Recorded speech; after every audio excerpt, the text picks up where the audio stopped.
Gir સોમનાથના વેરાવળમાં bike લે વેચ કરતા વેપારીને ત્યાં એક શખ્સ આવ્યો હતો, જેણે બાઇક ટેસ્ટ ડ્રાઈવ કરવા માટે માંગ્યું હતું અને તે લઈને ફરાર થઈ ગયો હતો, જેથી વેપારીએ આ અંગેની ફરિયાદ વેરાવળ પોલીસને કરી હતી। તારીખ 9/7/2014 રોજ મહેશભાઈ જગજીવનદાસ પોપટ અરે વેરાવળવાળા અમારી પાસે ફરિયાદ કરવા માટે આવેલા અને એવું જણાવેલું કે તેમની જલારામ ઓટો નામની દુકાન આવેલી છે એસટી રોડ ઉપર। ત્યાં તારીખ 6 તારીખના રોજ એક કિસમ તેમની પાસે આવેલો અને એવું કીધું કે મારે આ જૂનો મોટરસાઇકલ લેવું છે, આપની પાસે કોઈ હોય, આપ લે વેચનો ધંધો કરો તો મારે લેવાનું છે એવું કહી એમની પાસે CBZ મોટરસાઇકલ હતું GJ11 AF1059 નંબરનું એ ટેસ્ટ ડ્રાઈવ માટે લઈ ગયેલો।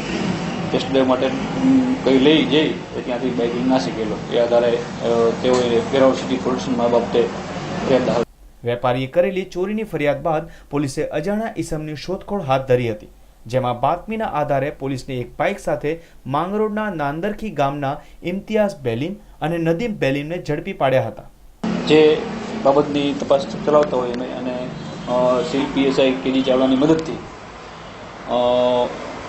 ઇમ્તિયાઝ બાદર ખાન બેલીમ અને નદીમ ખાન અયુબ ખાન બેલીમ રહે બંને ગામ નાંદરખી તાલુકો માંગરોળ વાળાને ચોરી ગયેલ બાઇક સાથે પકડી પાડેલા। પોલીસે બંનેની ધરપકડ કરી રિમાન્ડ માંગીને સઘન પૂછપરછ હાથ ધરી હતી, જેમાં આરોપીઓ ખુલાસો કર્યો હતો કે અગાઉ પણ પોતાના મિત્ર સાથે મળીને તલાળાના માલજીંજવા ગામેથી 22,000ના મુદ્દામાલની ચોરી કરી હતી। રિમાન્ડ મળેલા રિમાન્ડ દરમિયાન વિશેષ પૂછપરછમાં એને જણાવેલું કે એમાંથી જે ઇમ્તિયાઝ કરીને જે આરોપી છે એને અગાઉ 8 થી 10 દિવસ પહેલા તલાળા તાલુકાનું જે માલજીંજવા ગામ છે ત્યાંથી સીમ વિસ્તારમાંથી જે પાણી માટેની સીઆઈડો હોય એનો જે સામાન હોય, પાઇપલાઇન, મોટર, સર્વિસ વગેરેની ચોરી કરેલી અને તેમાં એક અન્ય આરોપીની મદદથી એ રિક્ષામાં નાખીને એ લોકો માલ ચોરી ગયા। વેરાવળ પોલીસે બંને આરોપીની પૂછપરછ કર્યા બાદ ચોરી કરેલા મુદ્દામાલ પણ જપ્ત કર્યો હતો અને બંનેને જેલના સળિયા પાછળ ધકેલી દીધા હતા। બંને આરોપીઓ પૈકી જે મોટરસાઇકલ જે છે એ કિંમત રૂપિયા 32,000નું કબજે કરવામાં આવેલ છે। આ સિવાય જે તલાળા ગુનો દાખલ થયેલ છે એમાં પણ સંપૂર્ણ મુદ્દામાલ જે છે 22,000નો એ પણ રિકવર।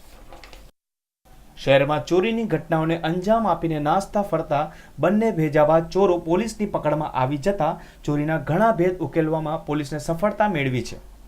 જ્યારે રિમાન્ડ દરમિયાન તેઓએ એક સાથી સાથે તલાળાના માંજેજવા ગામે પાણીની મોટર સર્વિસ મળી કુલ 22,000ની ચોરી કબૂલ કરેલ છે, જ્યારે પોલીસે તલાળા તેમજ વેરાવળનો સંપૂર્ણ મુદ્દામાલ રિકવરી કરેલ છે, જ્યારે તેઓના અન્ય સાથી અને અન્ય ગુનાઓને અંજામ આપ્યો છે કે નહીં તે દિશામાં તપાસ ચલાવી રહી છે। Bureau report, news online, Gir Somnath.